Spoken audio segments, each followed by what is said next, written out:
A beautiful afternoon to you viewers. This is TV Sapienza News Hour. On the news is Oluchi Ojoba Midele. Solution Marshal political team in Anambra State has held a meeting with the leadership of the All Progressives Grand Alliance, ABGA, vowing to protect all the results of the forthcoming Anambra governorship election.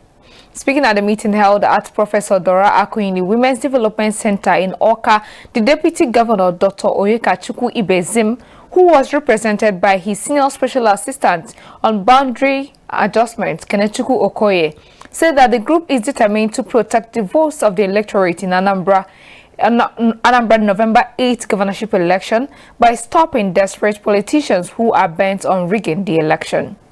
Also speaking at the event, the State Marshal General of the group, Barrister Titus Udo, said the group's responsibility is to ensure that the electorate participates actively during the polls, starting from voter registration till the result is announced. President Bola Tinubu has appointed Grace Morenike Henry as the new chairman of the National Council of the Nigerian Legion.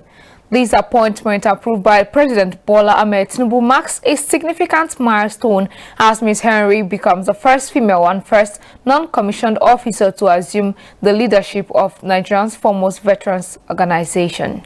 The spokesperson for the Nigerian Legion, Abdul Lawyer, who made this known in a statement, said that the appointment was conveyed through a letter signed by the Secretary to the Government of the Federation, Senator George Akume.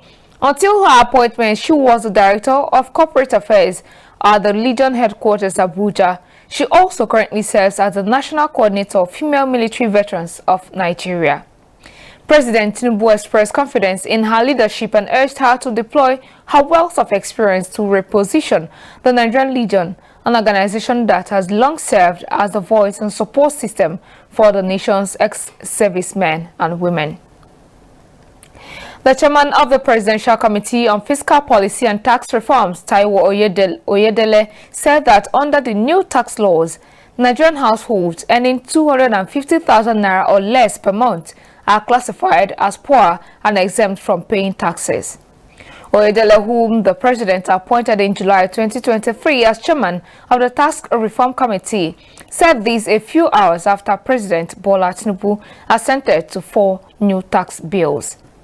He said that the objectives of the new laws, which will take effect from January 2026, are not intended to increase taxes, but to stimulate economic activities in the country and track tax evaders.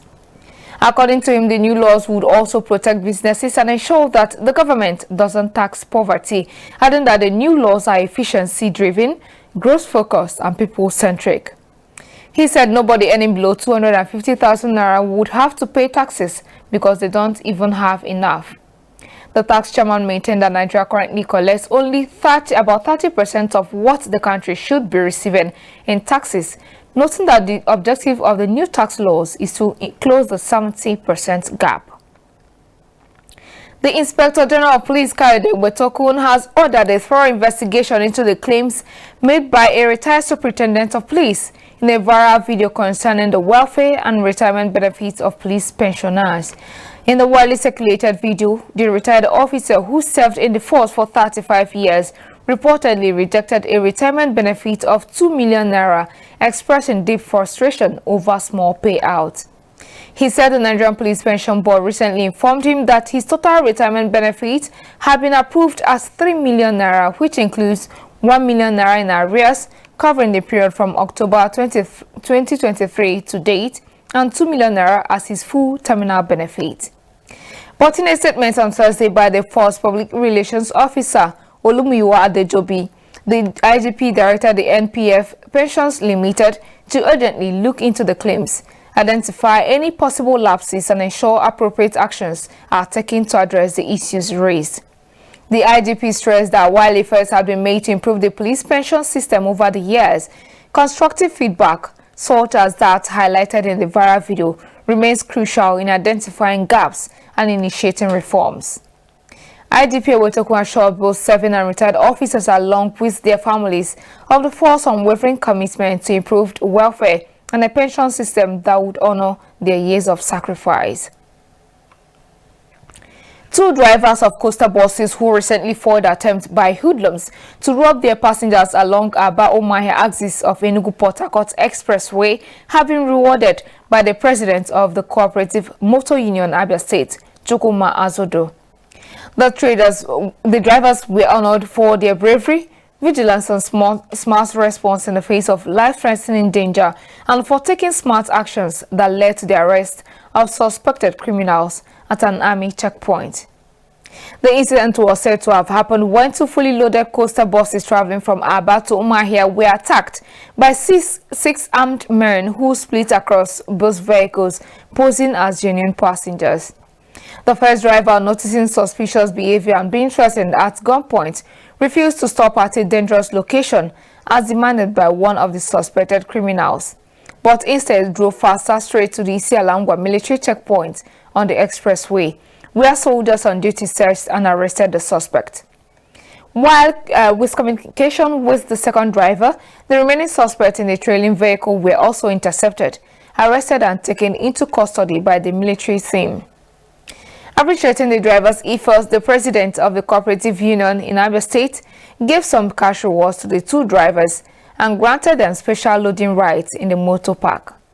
As others said, the act of courage is a clear result of the consistent orientation and safety training they give to drivers, cautioning all other drivers across the state to emulate the good example set by their colleagues by remaining vigilant and proactive and to report suspicious activities without hesitation. In Abuja, the Minister of the Federal Capital Territory, Nyesom Wike, has denied claims circulating online that he allocated over 2,000 acres of land in Maitama and Asokoro district to one of his sons. The publication cited a right of occupancy allegedly issued in the name of JOAQ Farms and Estate Limited, which is linked to Wike's family. The report stated that the land officially meant for agricultural purposes were being used as a front for personal gain.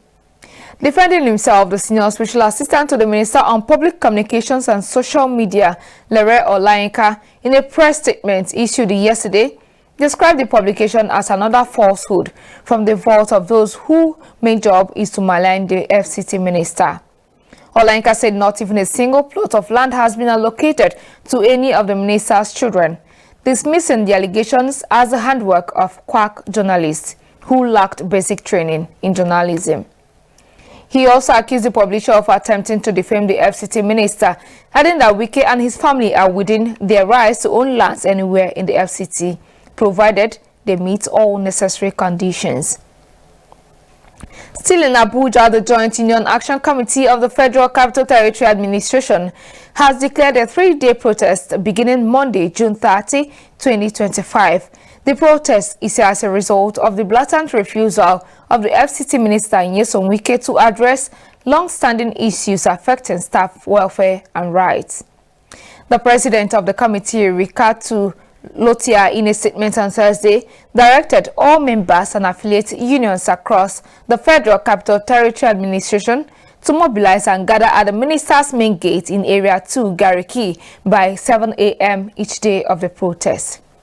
Lotia listed their grievances to include the non-promotion of staff since 2023, unresolved salary administration problems, and unpaid entitlements, among other things. Recall that the FCT teachers had also been on strike since April over non-implementation of 70,000 naira minimum wage, among other requests. President Bola Ahmed Tinubu has assured that Nigeria stands firmly with the global community in the efforts to reduce the high rate of drug abuse and its consequences. The president gave the assurance while delivering a keynote address during the concluding event of a week-long program celebrating the 2025 World Drug Day, held at the Presidential Villa Conference Center in Abuja yesterday. He opined that the nation will not ignore the root causes of the crisis, noting that drug abuse is deeply connected to poverty, inequality, violence, and conflict. President Tinubu also called for a comprehensive approach to strengthen the fight against illicit drugs, noting that combating substance abuse and illegal drug trafficking in Nigeria should be a collective national effort involving all citizens and not just the government. In his remarks at the occasion, chairman of the NDLEA, Brigadier General Mohammed Buba Marwa, stated that there is no better time than now for the country to take drug use prevention seriously. He said the agency has continued to strengthen prevention strategies while being ferocious in its drug supply reduction activities, adding that addressing the socioeconomic drivers of drug abuse is also crucial as a prevention strategy. Tanzanian President Samia Suluhu Hassan has reaffirmed her country's commitment to deepening cooperation with Mozambique in promoting development, regional unity, and the well-being of their people. Speaking at a celebration held at Machava Stadium in the Mozambican capital of Maputo to mark the 50th anniversary of Mozambique's independence, the Tanzanian president held the long-standing historical and liberation era ties between the two countries, which extend beyond geographical proximity. Hassan praised Mozambique's progress over the past 5 decades in areas such as education, healthcare, and infrastructure, crediting the country's inclusive vision for building a hopeful society. She recalled Tanzania's support for Mozambique's independence struggle, despite facing its own economic and security challenges at the time. The Tanzanian president further announced that Tanzania's national carrier, Air Tanzania Company Limited, plans to launch direct flights between the two countries later this year. Iranian Foreign Minister Abbas Araghchi said that the damage to Iran's nuclear sites from the 12-day war with Israel was serious as the country begins assessing the conflict's impact. Speaking to state television, he said detailed assessment of the damage is being carried out by experts from the Atomic Energy Organizations of Iran. Araghchi revealed that the discussion of demanding damages and the necessity of providing them has been placed as one of the important issues on the country's diplomatic agenda. According to him, these damages are serious and expert studies and political decision-making are underway at the same time. President Donald Trump has repeatedly said that airstrikes that the United States launched against Iran's nuclear sites is in support of ally Israel. On sports, defending champion Mohamed El Said has retained his title in the men's individual heap at the 23rd African Fencing Championships held in Lagos State. El Said defeated Mohamed Hadmosen 11-10 in a tightly contested final to claim the tournament's first gold medal. Sarah Amre also celebrated her first continental title after winning the women's individual foil event at the same championship. In the women's foils, second seed Sarah won her maiden African crown with a convincing 15-8 victory over Cote d'Ivoire's Isabel. After her triumph, Sarah said she remained calm and focused throughout the tournament despite facing strong opponents. All the African representatives have been eliminated for the 2025 World Cup with no team from the continent to be part of the last 16 of the competition. The flag bearers were Mamelodi Sundowns of South Africa, Al Ahly of Egypt, Esperance of Tunisia, and Wydad Casablanca of Morocco. Al Ahly finished with only 2 points in Group A after recording 2 draws and 1 defeat, while Esperance de Tunis settled for 3rd place in Group G, losing twice and drawing 1 match. Also, Wydad AC were eliminated with no points registered yet, losing to Juventus, Manchester City, and Al Ain. Sundowns won their first fixtures against Ulsan HD before losing 4-3 narrowly to Borussia Dortmund.